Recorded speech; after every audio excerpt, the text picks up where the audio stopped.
Kolyma, far northeast of Siberia. 1940s.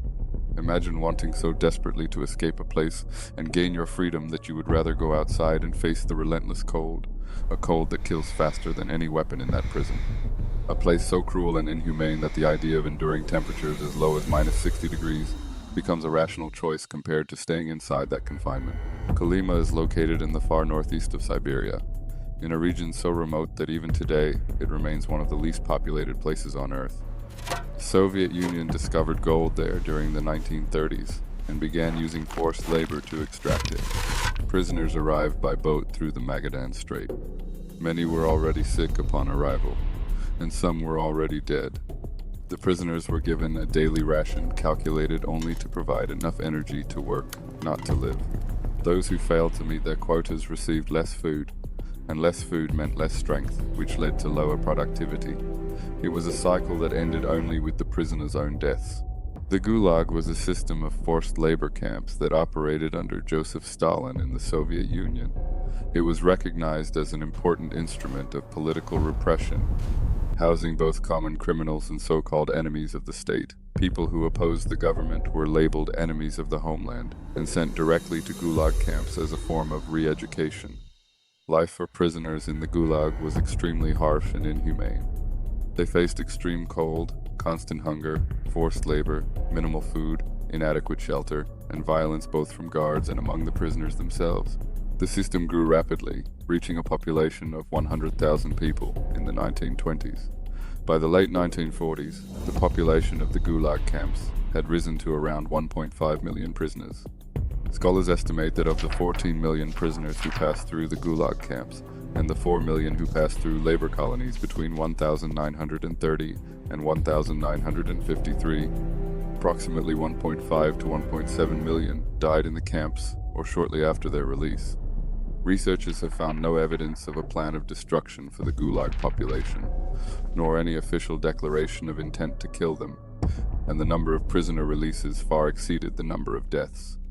This policy can be partially explained by the common practice of releasing prisoners who were suffering from incurable illnesses, as well as those who were close to death. More broadly, Gulag came to represent the Soviet repressive system itself, a set of procedures that prisoners referred to as a meat grinder.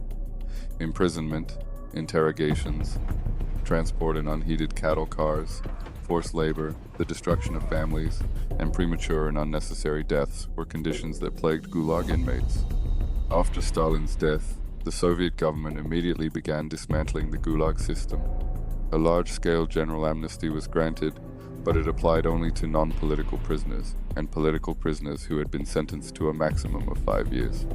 Shortly afterward, Nikita Khrushchev was elected first secretary, initiating reforms that led to mass releases and the rehabilitation of political prisoners. 6 years later, on the 25th of January 1960, the Gulag system was officially abolished. However, the practice of sentencing prisoners to forced labor still exists in the Russian Federation, although on a much smaller scale. In the late 1940s, 3 prisoners vanished from the Elgin camp, located in the Kolyma region. They escaped during a snowstorm. There was no breach in the fence, and no tracks left behind. The guards had to wait for the storm to pass and the ice to thaw in order to recover the bodies, but the bodies never appeared. Weeks later, an indigenous trader arrived at the nearest outpost with a strange story. He had found 3 men on the banks of the Kolyma River, thin as skeletons. Their hands and feet were frozen, but they were still alive. They begged for food and pleaded not to be turned over to the authorities. The trader fed them and then reported the incident, knowing what would happen to anyone who harbored escapees. Authorities immediately went to the location, and 2 of the men were still there. But the third had disappeared into the forest, and this time, he was never found. The guards referred to it as the fool's escape plan. It was a joke among them, based on a simple logic: a prison without walls, where the cold was the most reliable guard of all. Even if someone managed to escape, the nearest civilization was hundreds of kilometers away in a straight line, often patrolled, and thousands of kilometers away if traveling through the region's mountainous terrain. Documents from the NKVD recorded escapes with a disturbing coldness. Most received a single note: if located, did not survive the cold. But not all even received that. Some simply disappeared. Those who came closest to escaping had something the others did not: knowledge. Among the prisoners were former soldiers and hunters, men who had spent years in Siberia before being imprisoned. They planned their escapes with cold precision, and the greatest challenge was not getting out of the camp, it was what came after. Kolyma lies on a peninsula connected to Siberia by a single road that was constantly patrolled. Avoiding that road meant crossing the Chersky Mountains, one of the most inhospitable terrains on the planet. Because of this, a strategy circulated in hushed tones among the more experienced prisoners, a strategy that sounded like madness but had a brutal logic behind it. Escape in a group, but not just any group, a group of 4. 3 to escape, and 1 to be eaten. Historical records and survivor testimonies confirm that this happened not as an exception but as a method. The 4th member did not know he had been chosen for that role. He was coldly referred to as the travel cow, a phrase that reveals everything about what Kolyma did to the humanity of those it imprisoned. But not every escape story from Kolyma ends in ice or recapture. There is one case that reached researchers through a single thread of memory, a testimony given decades later by an old man who had shared a barrack with the protagonist of this story in the final months of his life. The fugitive had achieved what very few ever did.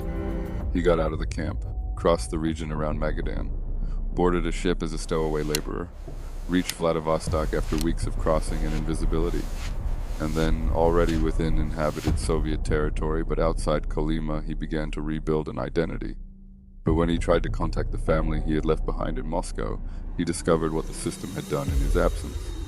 His wife had been arrested for being related to an enemy of the state, a broad and vague category the Soviet regime used with cruel efficiency. The children had been taken from their home and placed in a state orphanage.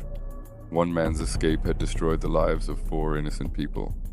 He remained silent for several days, weighing his options. He could keep running, he had made it far enough for that to be possible. But every step forward would be taken knowing his wife would rot in a camp, and his children would grow up without a name.